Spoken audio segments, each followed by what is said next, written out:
하나님 나라가 내 삶의 언어가 되어야 합니다 라는 제목으로 하나님 말씀을 나눌 때 많은 은혜 받으시기를 주의 이름으로 축원드리겠습니다. 여러분들이 알고 있는 인상파 화가의 선구자인 마네가 풀밭의 점심이란 작품을 출품했다가 낙선했는데, 낙선한 작품들로 낙선자 전시회를 열었어요. 여러분, 낙선한 자들이 낙선한 작품들을 가지고 낙선자들을 위한 전시회를 열었어요. 참 멋지다는 생각을 해봤어요. 당시 프랑스에서 인상파 화가들은 미술계에서 작품을 출품하면 다 낙선했어요. 그리고 미술계에서 조롱과 멸시와 경멸을 당했어요. 그 이유는 간단합니다. 이전까지는요, 역사적 인물들이나 신화적 인물들을 주로 그렸는데, 인상파들은요, 고우에 감자 먹는 사람들 같이 평범한 농부들, 이름 없는 사람들, 지나가는 행위들을 그린 거예요. 또 그들이 멸시당한 이유가 있습니다. 여러분 모네 그림 다 알 거예요. 그리다 만 것처럼 희미하게 그렸어요. 희미한 순간의 인상만 그려놓았기 때문에 그들은 경멸당하고 조롱당하고 무시당하고 멸시당하고 낙선당했습니다. 그러나 그 경멸의 언어인 인상을요, 기꺼이 자기들의 이름으로 삼아 인상파라고 자기들 이름 불렀어요. 사람들이 조롱하고 무시하고 멸시해도 그들은요, 인상이라고 하는 이 단어를 붙들고 자기들의 이름으로 삼았고 그 이름대로 살았어요. 여러분, 지금 전 세계에서 가장 사랑받는 화가들이 누구냐는 거예요. 한국인들이 사랑하는 화가 1위가 고우고 2위가 모네예요. 여러분, 인상파 화가들, 고갱, 르누아르, 세잔 같은 사람들, 전 세계에서 가장 사랑받는 화가들이에요.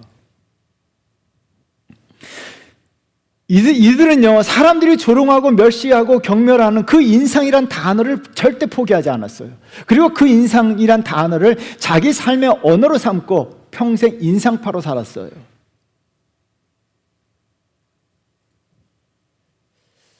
여러분, 그리고 자기 이름으로 삼고 그것을 끝까지 추구하고 끝까지 인상파로서 그 그림을 그렸다는 거예요. 예수님께서 땅의 사람들에게 경멸의 언어로 여겨지는 언어를 자기 삶의 언어로 삼았습니다. 그 언어는요, 하나님 나라예요. 31절 말씀, 오늘 본문 말씀 읽어보도록 할까요?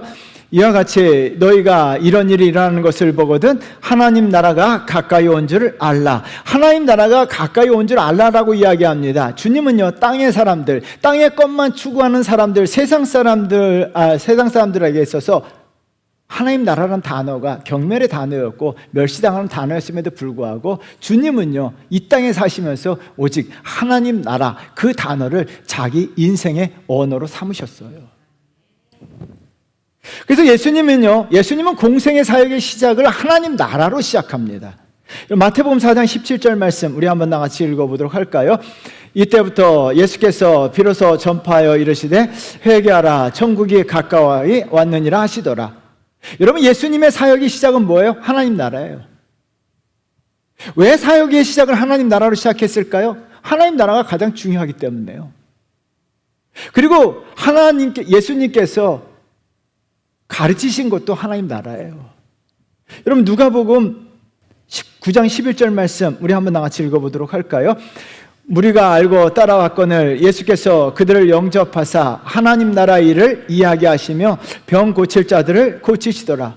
예수님의 언어는 뭐예요? 하나님 나라였어요. 많은 무리들을 향해서, 만나는 사람들을 향해서 하나님 나라를 말씀하셨습니다. 왜요? 예수 그리스도가 이 땅에서 인생의 언어는 하나님 나라였고 천국이었어요. 땅의 사람들, 땅의 것만 추구하는 사람들, 하나님 나라 천국은요, 경멸의 언어였고 멸시의 언어였고 무시의 언어였습니다. 그러나 예수님은요, 사람들이 믿지 않아도, 사람들이 경멸해도, 사람들이 무시해도요, 끝까지 하나님 나라를 자기 인생의, 자기 삶의 언어로 삼고 하나님 나라 삶을 사셨습니다. 그렇다면 저와 여러분들은 어떻게 살아야 되냐는 거예요. 세상 사람들, 땅의 사람들은 뭐예요? 땅의 것만 추구합니다.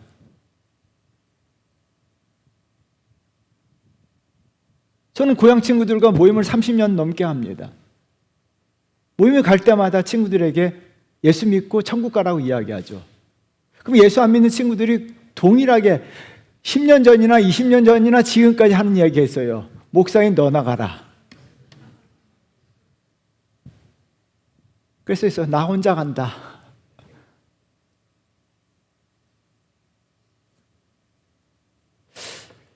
여러분, 천국 하나님 나라는요, 땅의 것을 추구하는 사람들, 땅의 사람들에게 있어서는 경멸의 언어예요. 무시 언어예요. 그러나 저와 여러분들 땅에 살고 있지만 우리는 하나님 나라가 예수 그리스도께서 취하신 그 하나님 나라가 내 삶의 언어가 되어야 될 줄 믿습니다. 반드시 하나님 나라 삶을 사셔야 되고 하나님 나라가 내 인생의 언어, 내 삶의 언어가 되셔야 돼요. 그 이유가 있습니다. 두 가지 중요한 이유가 있는데요. 첫 번째는요, 하나님 나라를 내 삶의 언어로 삼아야 될 이유가 있어요. 첫 번째는요, 하나님 나라의 필연성 때문이에요. 도종환님의 시집에 흔들리지 않고 피는 꽃이 어디 있으랴라고 하는 시집이 있어요. 그 시의 대표시입니다. 우리 한번 나같이 읽어보도록 할까요? 앞부분인데요. 흔들리지 않고 피는 꽃이 어디 있으랴. 이 세상 그 어떤 아름다운 꽃들도 다 흔들리면서 피어나니 흔들리면서 줄기를 곧게 세웠나니. 여러분, 바람이 싹 태풍이 막 불어와요. 그런데 꽃이 막 흔들려요. 그럼에도 불구하고 꽃은 피운다는 거예요. 소나기가 내리고 하늘에서 비가 폭포수같이 쏟아져요. 꽃은요, 온통 다 젖어요. 그럼에도 불구하고 꽃은 핀다는 거예요. 저와 여러분의 인생이 한 송이 꽃이 되어야 될 줄 믿습니다. 여러분, 왜 꽃이 필까요? 필연성 때문이에요. 봄이 오고 날씨가 좋아지면요, 봄이 오고요, 날씨가 좋아지면 비바람이 불어도 눈보라가 쳐도 꽃은 핍니다. 필연성은요, 우리말 사전에 이렇게 나와 있어요. 우리 한번 같이 읽어보도록 할까요? 사물의 관련이나 일의 결과가 반드시 그렇게 될 수밖에 없는 요소나 성질.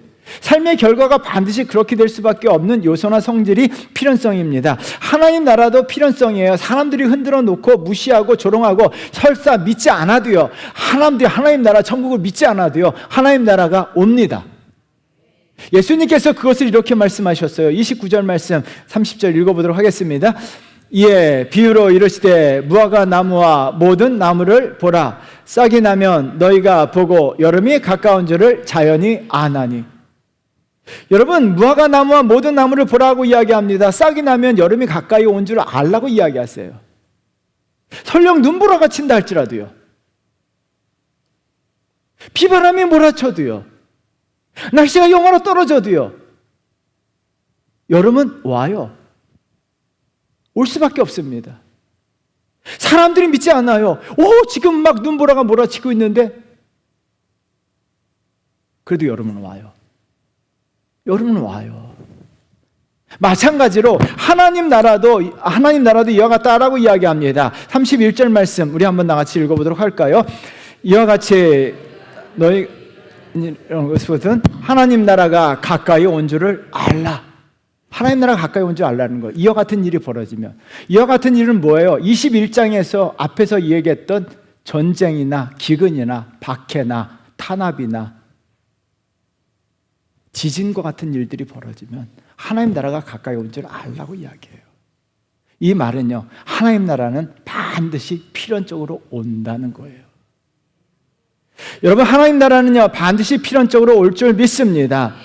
왜 하나님 나라를 그래서 우리가 반드시 하나님 나라가 내 삶의 언어가 되어야 되는데요. 왜 하나님 나라를 내 삶의 언어로 삼아야 될까요? 하나님 나라가 필연적으로 오게 되면 필연적으로 따라오는 게 있어요. 하나님의 심판이에요.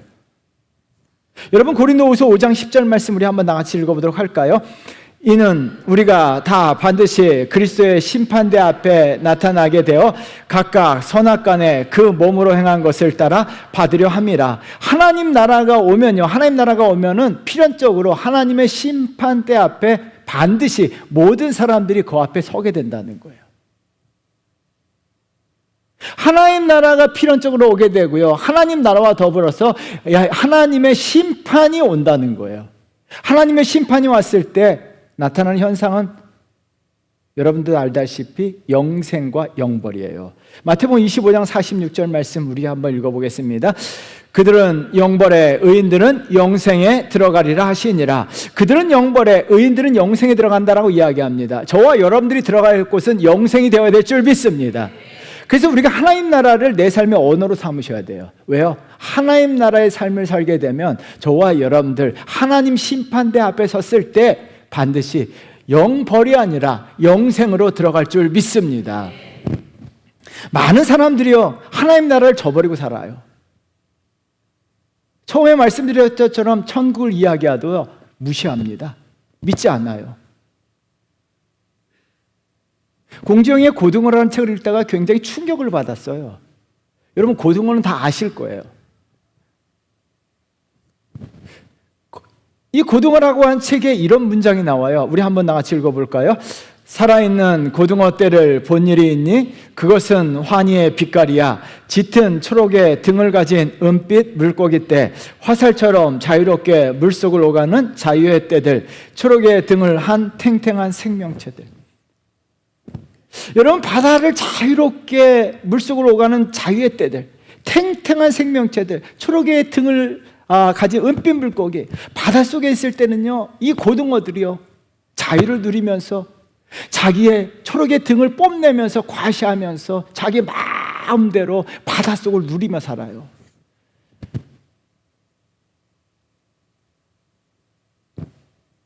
여기까지의 고등어의 삶은요, 여기까지의 고등어의 삶은 낭만도 있고 꿈도 있고 여유도 있고 멋도 있고 재미도 있어요.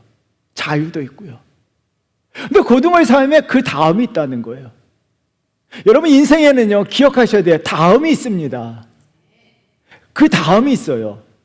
고등어의 다음이 이렇게 기록해놨더라고요. 우리 한번 같이 읽어보도록 할까요? 서울에 와서 다시 그들을 만났지. 그들은 소금에 절여져서 시장 좌판에 앉아 있었어. 배가 갈라지고 오장육부가 뽑혀져 나가고. 그리고 그 다음이 있어요. 읽어볼까요? 읽겠습니다.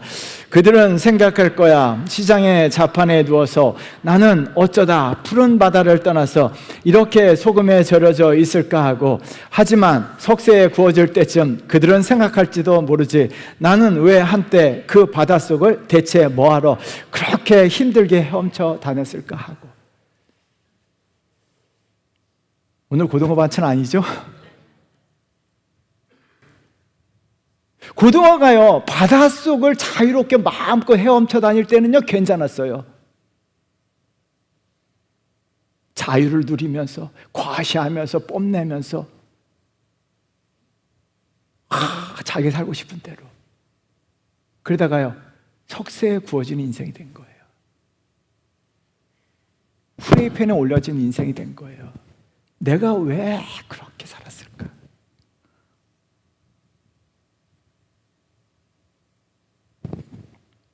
내가 뭐로 그렇게 힘들게 아둥바둥 살았을까? 내가 뭐 그렇게 한 푼이라도 더 벌려고 아둥바둥 살았을까? 마이크도 화가 나네요.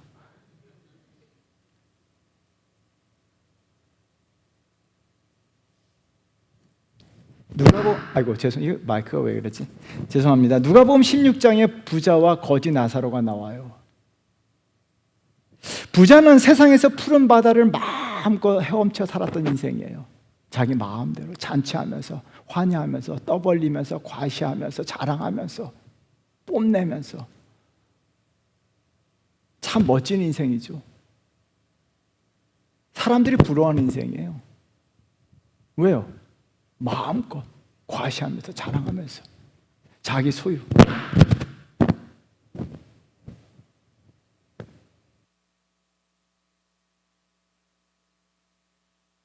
부자는요 세상에서 자기 마음껏 살았어요.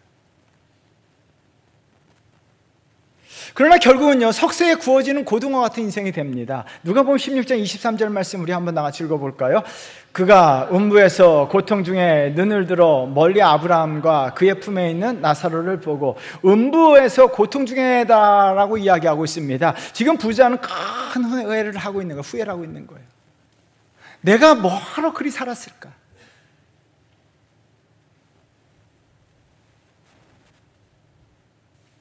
슬픈 세상 속의 기쁜 말에 나오는 이야기입니다. 죽고 나면 하나님 앞에 섰을 때 하나님이 딱 한 가지 질문을 하신다는 거예요. 그 질문이 이렇습니다. 그래, 너는 너의 한 번뿐인 인생 무엇을 한 거지?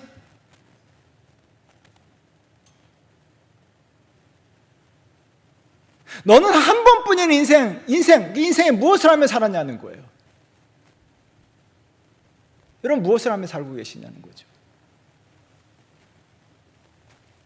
부자는 한 번뿐인 인생 자유라고 하면서 자기 마음대로 살았습니다. 하나님 나라를 멀리하며 무시하고 조롱하며 살았습니다. 석쇠위에 구워진 부자는요, 그래서 마지막에 석쇠위에서 이런 요청을 하죠. 여러분 한번 보세요. 마지막에 정말 가장 중요하기 때문에 이런 요청을 하죠. 우리 한번 나같이 읽어보도록 하겠습니다. 내 형제 다섯이 있으니 그들에게 증언하게 하여 그들로 이 고통받는 곳에 오지 않게 하소서.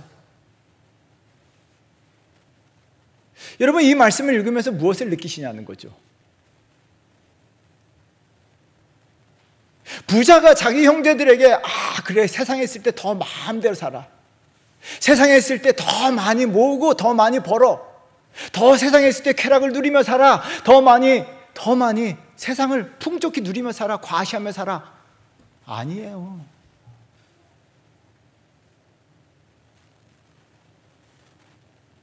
부자가 요구한 것은 한 가지예요. 이 고통받는 곳에 오지 않게 해달라고. 여러분, 저와 여러분들은 하나님의 심판대에 왔을 때, 그래서요, 하나님 나라 삶을 사는 것이 중요한 이유가 바로 여기 있습니다. 하나님 나라가 오면요, 하나님의 심판이 있습니다. 심판이 있을 때 저와 여러분들은 하나님 나라 영원한 영생에 들어가야 될 줄 믿습니다. 그래서 하나님 나라를 내 삶의 언어로 삼아야 돼요. 그렇다면 하나님 나라를 내 삶의 언어로 삼는다는 것은 무엇일까요? 여러분, 하나님 나라의 주인이신 예수 그리스도를 믿는 믿음으로 사는 거예요. 로마서 2장 16절 굉장히 중요해요.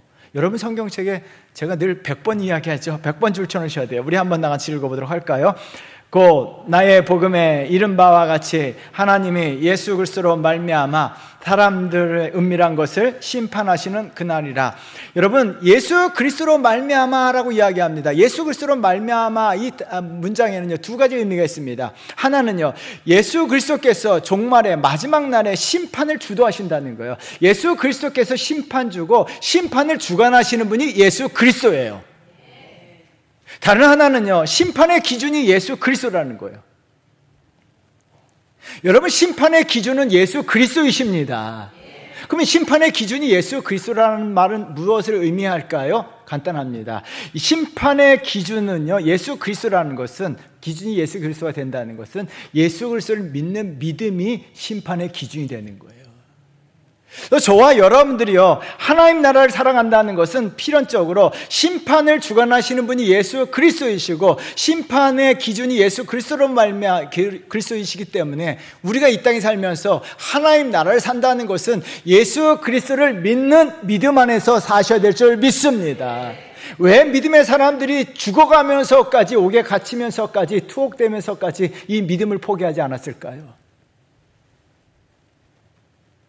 왜요? 히브리서 11장을 읽어보십시오. 연약한 여성들도요, 토백형을 당하고 화형을 당해도요, 끝까지 이 믿음, 예수 그리스도를 믿는 믿음을 포기하지 않아요. 왜 이 믿음을 포기하지 않습니까? 그들은 하나님 나라의 삶을 살았기 때문에요. 하나님 나라가 필연적으로 온다는 것을 믿었기 때문에요. 여러분, 하나님 나라는요, 필연적으로 여러분들이 믿거나 믿지 않거나 세상이 어떻게 되든 간에 하나님 나라는 반드시 옵니다. 하나님 나라가 오면요, 필연적으로 따라오는 것이 하나님 나라 심판이에요. 하나님 나라 심판대 앞에 섰을 때 의인은 영원한 생명, 영원한 영광의 나라로 들어갑니다.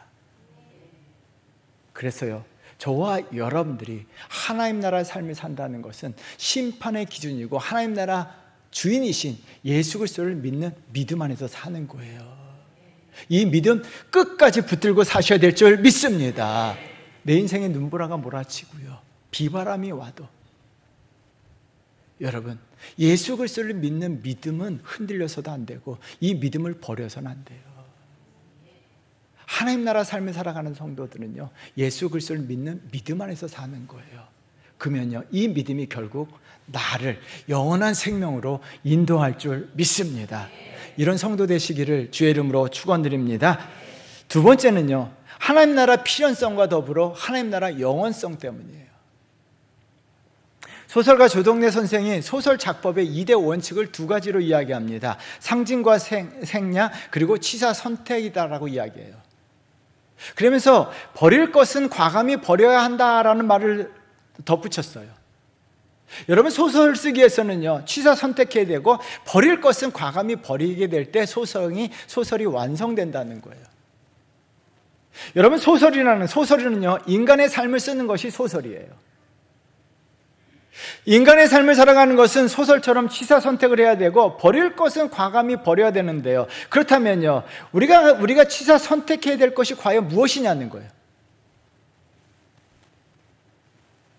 한국 사람들은요, 이것도 좋고 저것도 좋고, 누이 좋고 매부 좋고, 님도 보고 뽕도 따고 다 좋아합니다.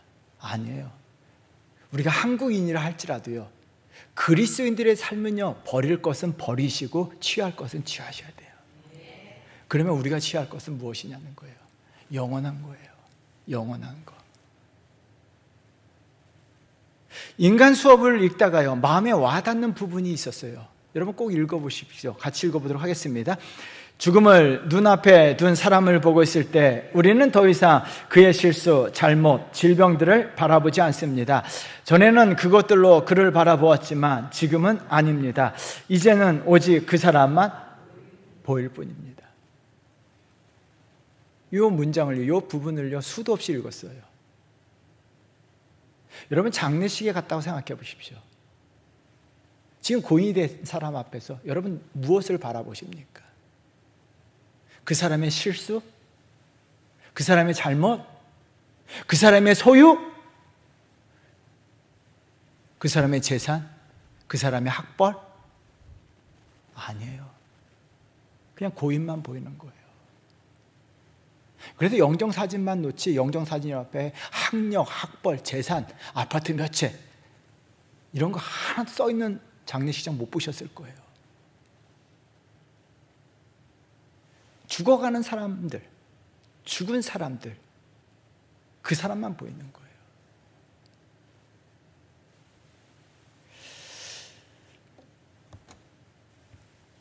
죽음을 앞둔 사람들에게 보이는 것은 오직 그 사람뿐이에요. 왜 그럴까요? 여러분, 그 사람이 한평생 가지고 있던 거, 쌓았던 것은 의미가 없다는 거예요. 죽음 앞에서. 무슨 의미가 있냐는 거예요. 그 사람의 잘못들, 죄들, 허물들, 실수들 무슨 의미가 있냐는 거예요. 그 사람이 지금까지 쌓았던 업적들 무슨 의미가 있냐는 거예요. 죽음 앞에서.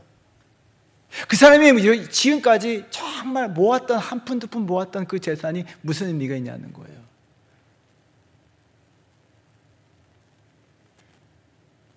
그래서 책 옆에다 이런 문장을 써놨습니다. 나도 지금 죽음을 눈앞에 두고 있다.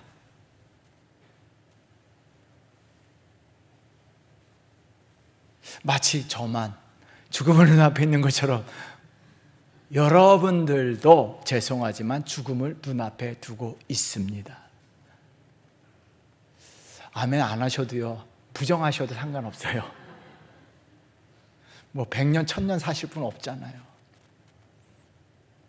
우리 인간은요, 인간의 실존 본질은요, 죽음을 눈앞에 두고 살아가는 게 인간이에요.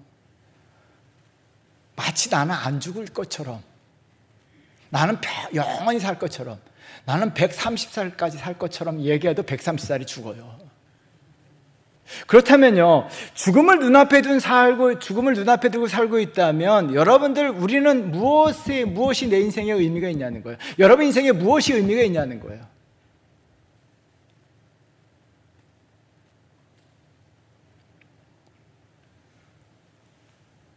여러분, 우리가 죽음을 눈앞에 둔 사람이기 때문에 없어질 것에 아둥바둥 제발 살지 마세요. 없어질 것에. 정말 없어질 것을 얻기 위해서 아둥바둥 살기보다는 영원한 것을 취하기 위해서 사셔야 될 줄 믿습니다. 왜 없어질 것, 무의미한 것을 가지기 위해서? 필요하죠.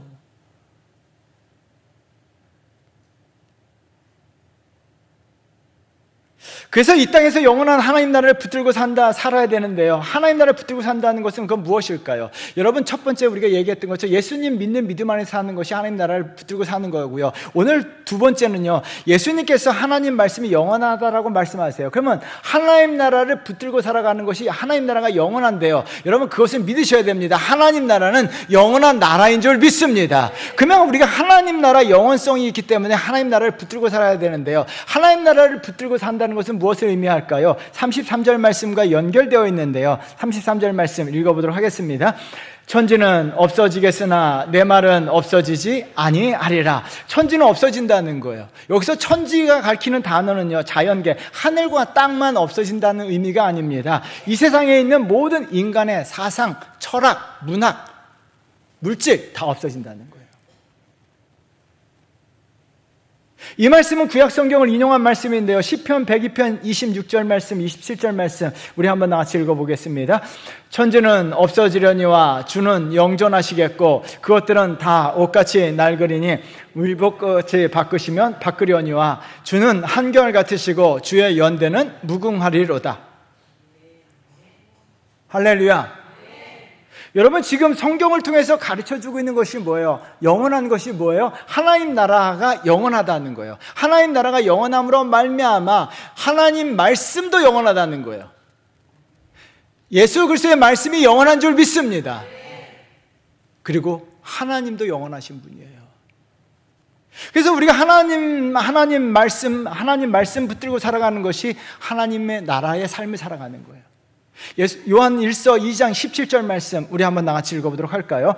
이 세상도 그 정욕도 지나가되 오직 하나님의 뜻, 하나님의 말씀대로 사는 자는 영원히 거한다라고 이야기합니다. 그러면 내가 영원히 거하는 것, 영원한 삶을 살기 위해서는 어떻게 해야 돼요? 하나님 말씀대로 사셔야 될 줄 믿습니다. 하나님 뜻대로 행하는 자가 되어야 될 줄 믿습니다. 그래서 하나님 나라의 삶을 산다는 것은 영원한 것을 붙들고 사는 거예요. 영원한 것은 두 가지입니다. 하나는요, 말씀이고 하나는 하나님이에요. 영국의 정말 기독교 지성인 C.S. 루이스가 이런 말씀을 하셨어요. 저는 이 문장을 우리 그리스도인들이 가슴에 새겨야 된다고 생각해요. 우리 한번 큰 소리로 같이 읽어보도록 할까요? 믿음은 기분이나 감정이 아니다. 믿음이 있는 사람은 말씀대로 살려고 몸부림치며 결국 우리 인생이 하나님만 의지할 수밖에 없는 존재라는 것을 증명해낼 때 하나님에 대한 전적인 믿음을 알 수 있게 되는 것이다. 여러분, 이 문장을 가슴에 새기시면서 한번 생각해 보세요. 믿음의 사람이란 건 과연 무엇이냐는 거예요. 내가 믿음이 있다? 교회 열심히 나온다? 아니에요. 믿음은요, 내 삶에 두 가지 현상이 나타나야 돼요. 하나는요, 말씀에 대한 몸부림이에요. 말씀대로 살려고 하는 몸부림이 있어야 돼요.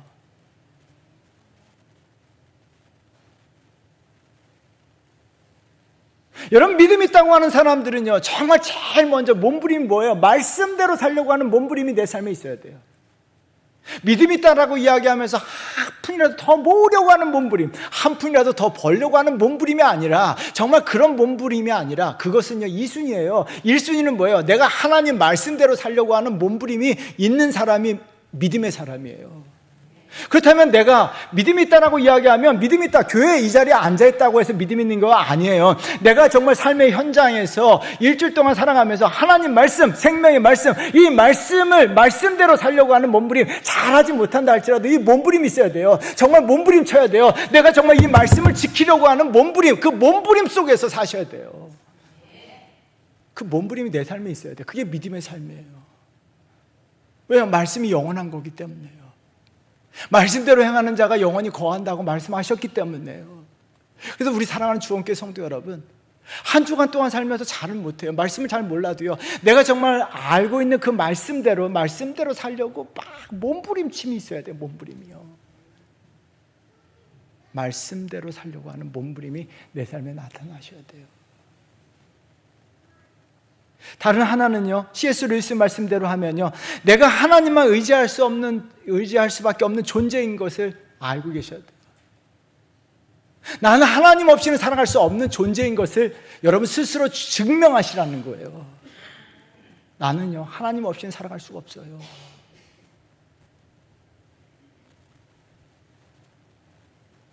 제가 요즘 자주 부르는 찬양이 있어요. 나는 아무것도 아닙니다. 주님의 사랑이 없으면. 나는 아무것도 못합니다. 주님의 능력이 없으면. 나는 아무것도 모릅니다. 주님의 지혜가 없으면. 제가 목양실에 앉아서 무릎 꿇고 기도합니다. 주님, 저는 정말 할 수 있는 것도 없고 목회도 잘 못하고 주님의 은혜가 없고 주님의 사랑이 없으면 어떻게 합니까? 그래서 제가 주님의 은혜와 사랑을 달라고 기도하죠. 날마다 주님의 사랑이 필요하고 주님의 은혜가 필요하고 주님의 능력이 필요합니다. 제 기도예요. 여러분, 제 간절한 기도예요. 목양실에 앉아서 기도하면요, 내 존재가 정말 하나님 앞에 아무것도 아니에요. 그래서 막 기도합니다. 하나님의 사랑이 필요했을 때 내가 사랑이 있게 되고, 하나님의 은혜가 필요할 때 내 마음에 여유가 있고, 하나님의 능력 가지고 내가 살아야 합니다.